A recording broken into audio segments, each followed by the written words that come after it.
বন্ধুরা, মেলবেটে যদি সঠিকভাবে অ্যাকাউন্ট তৈরি করতে না পারেন তাহলে আজকের ভিডিওটি আপনার জন্যই। আজকে আমরা দেখাবো কিভাবে মেলবেটে একটি ভেরিফাইড অ্যাকাউন্ট তৈরি করতে পারেন। তো এর জন্য সর্বপ্রথম আমাদের প্রয়োজন হবে মেলবেটের অফিসিয়াল অ্যাপ্লিকেশনটির। এটি আপনার স্মার্টফোন অথবা মোবাইল ফোনে যদি না থাকে তবে গুগল ক্রোম অথবা যে কোনো ব্রাউজার থেকে ডাউনলোড করবেন, কারণ এটি গুগল প্লে স্টোরে পাওয়া যায় না। ডাউনলোড করা হয়ে গেলে অ্যাপসটি ওপেন করবেন। ওপেন করার সাথে সাথেই এমন ইন্টারফেস চলে আসবে। এখান থেকে আমরা নতুনভাবে অ্যাকাউন্ট তৈরি করার জন্য রেজিস্ট্রেশনে ক্লিক করব। আর রেজিস্ট্রেশনে ক্লিক করার পর এখানে তিনটি অপশন থাকবে। সহজভাবে অ্যাকাউন্ট তৈরি করার জন্য আমরা উপরে ইন অন বাছাই করে নিব এবং তারপর কান্ট্রিতে বাংলাদেশ, কারেন্সিতে বাংলাদেশি টাকা ভিডিটি তাই থাকবে। শুধুমাত্র গুরুত্বপূর্ণ অপশন প্রোমো কোডের ঘরে আমাদের অফিসিয়াল প্রোমো কোড VR77 বসিয়ে দিব, কারণ বর্তমান সময়ের সবথেকে সেরা একটি প্রোমো কোড হচ্ছে VR77। এটি ব্যবহার করে অ্যাকাউন্ট তৈরি করলে অ্যাকাউন্ট থাকবে 100% নিরাপদ ও সিকিউরড। তাছাড়াও আমাদের এই প্রোমো কোডে যত পরিমাণ বোনাস পাবেন তা অন্য কোনো প্রোমো কোডে পাবেন না। আমাদের এই প্রোমো কোড ব্যবহার করে অ্যাকাউন্ট তৈরি করলে আপনার অ্যাকাউন্টটি খুব দ্রুতই ভেরিফাইড হবে। তাছাড়াও আপনি যে কোনো সমস্যার সমাধান পাবেন আমাদের মাধ্যমে, এবং আপনি যদি এখানে প্রথমবার ডিপোজিট করেন তাহলে পেয়ে যাবেন 25,000 টাকা পর্যন্ত বোনাস। এছাড়াও বোনাস পাবেন আপনার জন্মদিন এবং সপ্তাহের বিশেষ দিনগুলোতে। তাই এত সকল বোনাস আর অফার মিস করতে না চাইলে অবশ্যই প্রোমো কোডের ঘরে আমাদের অফিসিয়াল প্রোমো কোডটি বসাতে ভুলবেন না। প্রোমো কোড বসানো হয়ে গেলে নিচের খালি ঘরগুলোতে একটা একটা ক্লিক করে ঘরগুলোকে পূরণ করে দিব এবং তার নিচের টিক চিহ্নটাতে একটা ক্লিক করলে অ্যাকাউন্ট রেজিস্ট্রেশন হবে। তাই এখানে একটি ক্লিক করে দিব।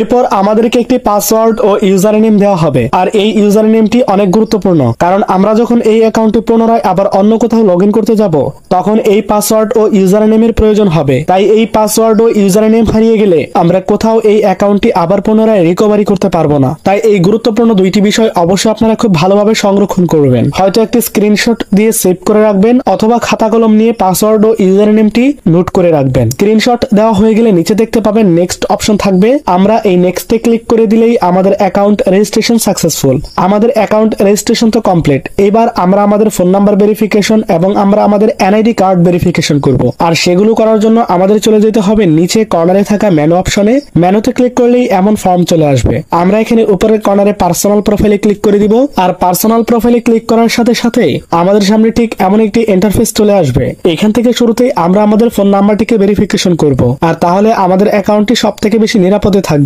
ফোন নাম্বারটি ভেরিফিকেশন করার জন্য এখানে একটু খুঁজলেই দেখতে পাবেন ফোন নাম্বার লিংক বলে একটি অপশন রয়েছে। আমরা এই ফোন নাম্বার লিংকে ক্লিক করে দিব। ফোন নাম্বার লিংকে ক্লিক করার পর আমাদের সামনে ঠিক এমন একটি ফর্ম চলে আসবে। এইখানে আমরা আমাদের ব্যবহার করা ও একটি সচল ফোন নাম্বার বসিয়ে দিব। বসানো হয়ে গেলে নেক্সটে ক্লিক করলে আমাদের সেই নাম্বারে একটি ওটিপি কোড পাঠানো হবে মেসেজের মাধ্যমে। আর সেই ওটিপি কোড এখানে বসিয়ে আবার নেক্সটে ক্লিক করলে আমাদের ফোন নাম্বারটি ভেরিফিকেশন হয়ে যাবে সুন্দরভাবে। তো ফোন নাম্বার ভেরিফিকেশন হয়ে গিয়েছে।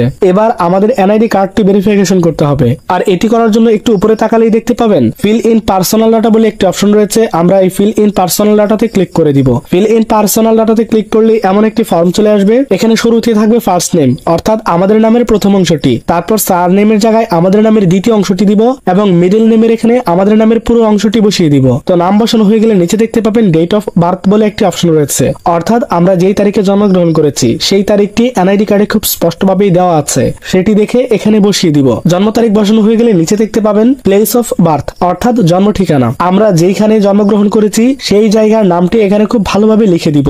রিজিয়নে ক্লিক করলে বাংলাদেশের সবগুলো বিভাগ চলে আসবে। শুধুমাত্র আমরা যেই বিভাগে বসবাস করি সেই বিভাগের নামটি এখানে সিলেক্ট করব। সিটিতে ক্লিক করলে পৃথিবীর যত শহর আছে সবগুলো শহরের নাম চলে আসবে। আমাদের এনআইডি কার্ডে যে শহরটি আছে শুধুমাত্র সেই শহরটি সিলেক্ট করে দিব। রেসিডেন্স অ্যাড্রেস অর্থাৎ জেলা, আমরা যে জেলাতে বসবাস করি সেই জেলার নামটি এখানে স্পষ্টভাবে লিখে দিব। এরপর ডকুমেন্ট টাইপে ক্লিক করলে 4টি অপশন চলে আসবে। আমরা এখানে এনআইডি কার্ড সিলেক্ট করে দিব। তারপর সিরিজে ক্লিক করে 01 বসিয়ে দিব। ডেট অফ ইস্যুর এখানে এনআইডি কার্ডের পেছনে দেখুন ছোট্ট করে একটি ইস্যু ডেট রয়েছে, আমরা সেই ইস্যু ডেটটি বসিয়ে দিব। ইস্যুড বাইরে এখানে বাংলাদেশ গভর্নমেন্টস লিখে দিব। আর এই সকল কিছু যদি সঠিক এবং সুন্দরভাবে বসানো হয়ে থাকে তবে নিচের কর্নারের টিক চিহ্নটাতে একটা ক্লিক করে দিব। আর এখানে ক্লিক করার কিছুক্ষণের মধ্যেই আমাদের এনআইডি কার্ড ভেরিফিকেশন হয়ে যাবে। তো আমাদের NID card verification successful. Account তৈরি করার কাজ মোটামুটি শেষ। এইবার আমরা আমাদের অ্যাকাউন্টে ডিপোজিট করব। তো ডিপোজিট করার জন্য কর্নারে দেখতে পাবেন ডিপোজিট বলে একটি অপশন থাকবে। আমরা এই ডিপোজিটে একটি ক্লিক করে দিব। আর ডিপোজিটে ক্লিক করার সাথে সাথে আমাদের সামনে অনেকগুলো মোবাইল ব্যাংকিং চলে আসবে। চাইলে যে কোনো মাধ্যমেই আমরা ডিপোজিট করতে পারি। তাই শুধুমাত্র আপনাদেরকে দেখানোর জন্য আমি এখানে নগদে ক্লিক করে দিব। আর নগদে ক্লিক করার সাথে সাথেই এমন একটি ইন্টারফেস দেখতে পাবেন। সেখান থেকে একটু খেয়াল করলেই দেখতে পাবেন একটি ফোন নাম্বার রয়েছে। আর এটি হলো একটি এজেন্ট নাম্বার। আমরা যত টাকা ডিপোজিট করতে চাই তত টাকা এই নগদ এজেন্ট নাম্বারটিতে ক্যাশ আউট করতে হবে। তবে অবশ্যই ক্যাশ আউট করার পূর্বে নাম্বারটি ভালোভাবে যাচাই করে নিব, কেননা নাম্বারটি মাঝে মধ্যেই পরিবর্তন হয়। আর ক্যাশ আউট করা হয়ে গেলে আমাদেরকে একটি ট্রানজাকশন আইডি দেওয়া হয়, সেটি অবশ্যই কপি করব। তারপর অ্যাপসে ফিরে আসবো এবং অ্যামাউন্টের এখানে ক্লিক করে এইমাত্র আমরা যত টাকা ক্যাশ আউট করলাম তত টাকার পরিমাণ এখানে লিখে দিব। তার নিচের ঘরটিতে আমরা যেই নাম্বার থেকে ক্যাশ আউট করেছি সেই নাম্বারটি উল্লেখ করে দিব এবং তার নিচের ঘরটিতে আমরা একটু আগে যে ট্রানজাকশন আইডিটি কপি করেছিলাম সেটি এখানে বসিয়ে দিব। আর এই সকল কিছু বসানো হয়ে গেলে নিচে দেখতে পাবেন কনফার্ম বলে একটি অপশন রয়েছে, আমরা এই কনফার্মে ক্লিক করে দিব।